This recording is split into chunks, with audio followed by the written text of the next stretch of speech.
తెలుగుదేశం పార్టీని నేను నాశనం చేస్తానంటే లేదు లేదు నేనెందుకు చెయ్యకూడదు, నేను సైతం చేస్తాను అన్నట్టుగా తండ్రి కొడుకులు ఇద్దరూ పోటీ పడుతూ యుద్ధం చేస్తున్నట్టుగా స్పష్టంగా కనబడుతుంది. నిన్న మొన్నటి దాకా చంద్రబాబు నాయుడు విచ్చలవిడి మాటలు మాట్లాడుతూ అడ్డంగా బుక్ అవుతూ పార్టీ స్థాయి మొత్తం దిగజారుస్తూ ఉన్న పలంగా ఆగమాగం చేస్తున్న సంగతి మనం చూస్తున్నాం. తెలుగుదేశం పార్టీ ఏది చేసినా వాళ్ళకు పూర్తిగా మైనస్ అవుతున్న సంగతి చూస్తున్నాం. ఒక టిప్పర్ డ్రైవర్కు టికెట్ జగన్ ఇస్తే దాన్ని అపహేళన చేస్తూ ఆగమైపోయింది టీడీపీ పార్టీ. గీతాంజలి అనే ఒక మహిళ తనకు వచ్చిన పథకాలు వివరిస్తూ చెప్పిన మంచి మాటలను వాళ్ళ మీడియా ద్వారా చెడుగా ప్రవర్తించి చివరికి ఆమె చావుకు కారణమైంది టీడీపీ సోషల్ మీడియా. ఏకంగా వాలంటీర్ వ్యవస్థలు నేరుగా ఇంటికి డోర్ డెలివరీ ద్వారా పథకాలకు ఇస్తుంటే అవ్వాతాతలకు పెన్షన్ ఇస్తున్న తరుణంలో నిమ్మగడ్డ రమేష్ తరఫున ఆయన అడ్డుకొట్టి ఈసీకి లేఖలు రాసి వాలంటీర్ వ్యవస్థ పోకుండా చేసి పెన్షన్ ఇవ్వకుండా చేసి సచివాలయంలోనే పెన్షన్ తీసుకోవాల్సిన పరిస్థితి తీసుకొచ్చిన చంద్రబాబు నాయుడు ఏది చేసినా వాళ్ళకు మైనస్ అవుతున్న తరుణంలో ఈరోజు నారా లోకేష్ తెరపైకి వచ్చాడు. ఈ నారా లోకేష్ ఇన్ని రోజులు పెద్దగా మీటింగ్లోకి రాలేదు. తండ్రి ఒకవైపున ఆగం చేస్తున్నాడు, నేనెందుకు ఆగం చేయకూడదు, నేనెందుకు నాశనం చేయొద్దు పార్టీని అన్నట్టుగా ఇద్దరు పోటీ పడుతున్నట్టుగా ఈరోజు నారా లోకేష్ వచ్చి ఏమన్నాడో తెలుసా? సాధారణంగా నారా లోకేష్ వచ్చిందంటేనే ఏదో ఒకటి ఖచ్చితంగా అడ్డంగా దొరికే మాటలు ఉంటాయి.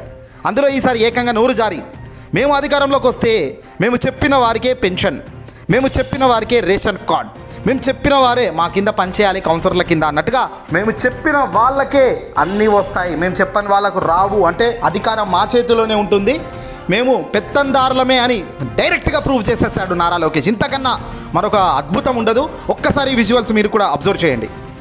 వాలంటీర్లు కానివ్వండి, గ్రామ సచివాలయాలు కానివ్వండి, మన కౌన్సిలర్ ఆధ్వర్యంలోనే పని చేయాలి. మనం చెప్పిన వాళ్ళకే వాళ్ళు పెన్షన్ ఇవ్వాలి, మనం చెప్పిన వాళ్ళకే బియ్యం కార్డు ఇవ్వాలి. అంతేగాని రాజ్యాంగం చేస్తే మేము ఊరుకోం, సాయించమని కూడా హెచ్చరిక నేను జారీ చేస్తాను. విన్నారు కదా నారా లోకేష్ గారి బల్పు మాటలు. తాను చెప్పిన వాళ్ళకే రేషన్ కార్డ్ అట, తాను చెప్పిన వాళ్ళకే పెన్షన్ అట, వాళ్ళు ఎవరు చెప్తే వాళ్ళకే పథకాలు వస్తాయట, మిగతా వాళ్ళకు రావట, కేవలం వాళ్ళ సన్నిధిలో వాళ్ళకు నచ్చిన వాళ్ళకు మాత్రమే పథకాలు ఇస్తారట. ఎంత చెండాలపు నీచులు వీరు చెప్పండి. జగన్ గారి నోటి నుంచి కానీ అధికార పార్టీకి సంబంధించిన ఏ వ్యక్తుల నోటి నుంచి కానీ ఏనాడైనా 5 ఏళ్లలో ఇలాంటి మాటలు వచ్చాయా?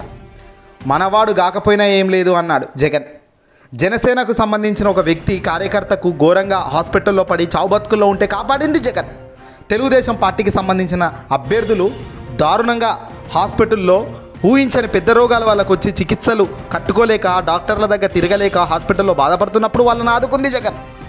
మన పార్టీ కాకపోయినా మనల్ని రివర్స్లో మన వైపు దాడి చేసే వాడైనా సరే, శత్రువైనా సరే, వాడికి ఆపద వచ్చిందంటే ఆదుకోవడానికే జగన్ ప్రభుత్వం నిలుస్తుంది తప్ప రాజకీయాలు ఎందుకు అక్కడ చూడలేదు మరి జగన్? వీళ్ళ మాదిరిగా డైరెక్ట్గా అంటున్నారు, నిస్సిగ్గుగా, సిగ్గు కూడా లేదు అంటున్నప్పుడు. మేము అసలు మీరు అధికారంలోకే రారు ఫస్ట్ ఆఫ్ ఆల్, కానీ అధికారంలోకి వస్తే మేము పెన్షన్ మేము చెప్పిన వాళ్ళకి ఇవ్వాలి. కౌన్సిలర్ల కింద ఈ వాలంటీర్లు ఉంటారు, వాలంటీర్లు వీపులు బలగొడతాం, అసలు వాలంటీర్లు మేము ఏది చెబితే అదే చేయాలి. అసలు అధికారం రాకపోగా అధికారం రాకముందే ఈ మాదిరిగా మాట్లాడుతున్నారంటే రేపు ఎవడైనా వీళ్ళు వినేటట్టు ఉన్నారా అధికారం వచ్చాక?